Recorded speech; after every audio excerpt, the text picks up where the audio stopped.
खरगोन जिले में 66% हिंदू हैं, 33% मुसलमान हैं। वहां पर 6 विधानसभा की सीटें हैं, जिनमें से 4 पर कांग्रेस पार्टी का कब्जा है, 1 पर बीजेपी का, 1 पर निर्दलीय का। अब सवाल ये हो रहा है कि क्या सुनियोजित साजिश का ये सब कुछ हिस्सा था, जिस तरह की तस्वीरें लगातार खरगोन से निकलकर सामने आ रही हैं। कई ऐसे सवाल हैं जिसको लेकर चर्चा में आगे बढ़ते हैं। खास मेहमान जुड़ चुके हैं, उनका परिचय आपसे करवा देती हूं। गौरव भाटिया जी, राष्ट्रीय प्रवक्ता भारतीय जनता पार्टी के इस वक्त हमारे साथ मौजूद हैं।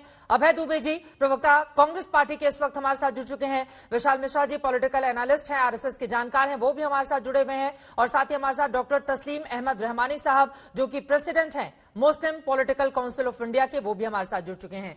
लेकिन सबसे पहले गौरव भाटिया जी, शुरुआत आपसे ही करते हुए, खरगोन हिंसा का जो मामला सामने आया है, अब तक क्या कार्रवाई हुई है? कुल कितने लोगों पर कार्रवाई हुई है? क्या यह सुनियोजित साजिश का हिस्सा थी और क्या यह हिंसा संयोग है या फिर प्रयोग है? राज्य सरकार की कार्रवाई कहां तक पहुंची है, इसको लेकर क्या जानकारी देंगे आप हमें?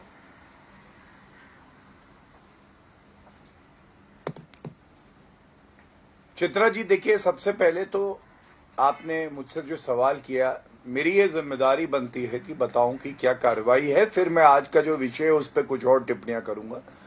अभी तक 121 लोग गिरफ्तार हुए हैं और एक मजबूत संदेश शिवराज सिंह चौहान जी ने दिया है कि जो पत्थर उठा के लोकतंत्र को तोड़ने का काम करेगा, हम बुलडोजर चला के उसके घर को भी तोड़ेंगे और कानून की ताकत दिखाएंगे। दूसरी बात, देखिए, आज बड़े भारी मन से एक बात कहूंगा। एक तरफ एसपी है, पुलिसकर्मी है जो जख्मी हुए, ऐसे हिंदू लोग भी हैं जो जख्मी हुए, जो मेरी जानकारी है। और उसके अलावा जो आपने शिवम की बात करी, हमारा भाई है, वो भी अस्पताल में है, जिंदगी और मौत के बीच में वो लड़ रहा है। ईश्वर से यही प्रार्थना है वो जल्दी ठीक हो जाए। लेकिन पुलिस अपना कार्य करी। दूसरी तरफ देखिए किस तरह की ओछी, घटिया, गंदी राजनीति हो रही है। राहुल गांधी ने कहा ये बुलडोजर नफरत का है। तो मैं पूछना चाहता हूं, राहुल बाबा, आप जहां भी हैं, अगर इटली में नहीं है तो बताइए, ये जो पत्थर थे, ये पत्थर प्यार के थे, सौहार्द के थे। इन पत्थर में फूल लगे थे, खुशबू आ रही थी, क्या थे ये? दूसरी बात, अशोक गहलोत। चित्रा जी, बड़ी जिम्मेदारी से कहता हूं, हम लोग कार्रवाई करते हैं तो हम पे सवाल पूछे जाते हैं। अशोक गहलोत ने कहा जो मध्य प्रदेश में हो रहा है ना, ये गलत हो रहा है। वहां करौली में हिंदू नववर्ष में जो जुलूस जा रहा था, उस पर पत्थर मारे गए शोभा यात्रा पे।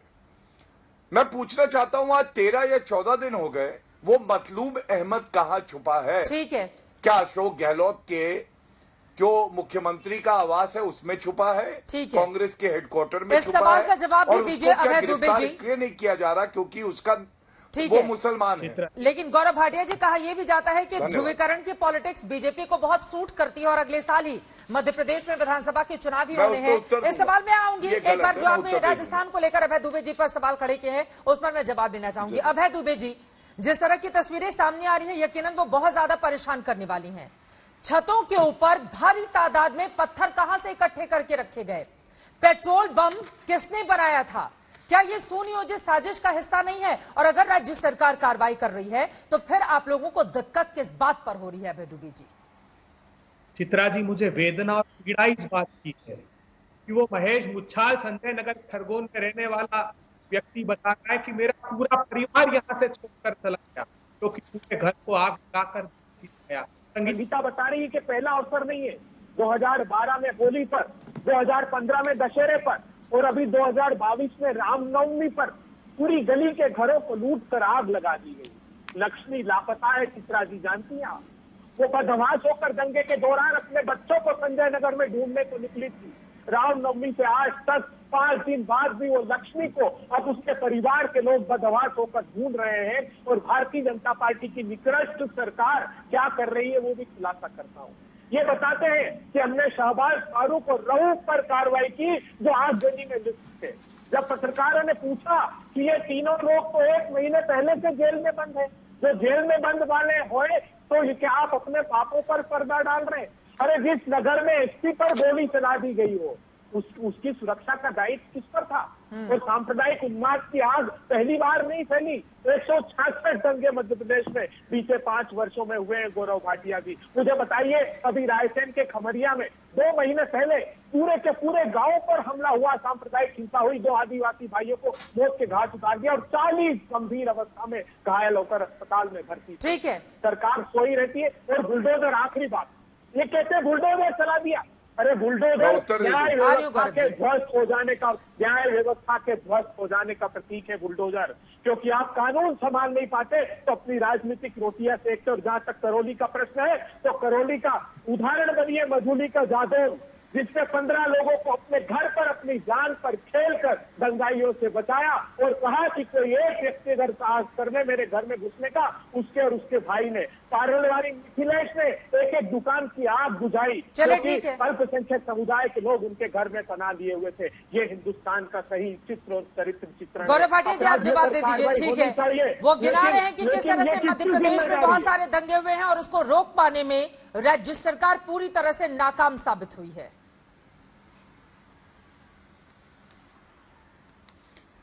चित्रा जी देखिए, मैंने मतलूब अहमद का नाम लिया, मुझे लगा था कि अशोक गहलोत ही महबूब है, यहाँ तो दूसरा महबूब भी है, महबूब दुबे। उसने उत्तर ही नहीं दिया, या तो उनको सुनाई नहीं दिया। मतलूब अहमद, मतलूब अहमद, मतलूब अहमद। अभी शांत, अपनी बारी में चित्रा जी शांत कराइए। भाटिया को जानते हो? ठीक है, कम से कम एक दूसरे का जो नाम है उस पर सम्मान बनाए रखिए।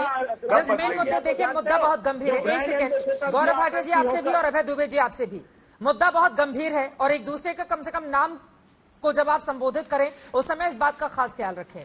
गौरव जी, आपसे सवाल पूछा गया है राज्य सरकार को लेकर, राज्य सरकार की क्या ये जिम्मेदारी नहीं थी कि अगर दंगे की स्थिति वहां पर बन रही है तो उसको रोका जाए? क्या पहले से इस बारे में संज्ञान नहीं था?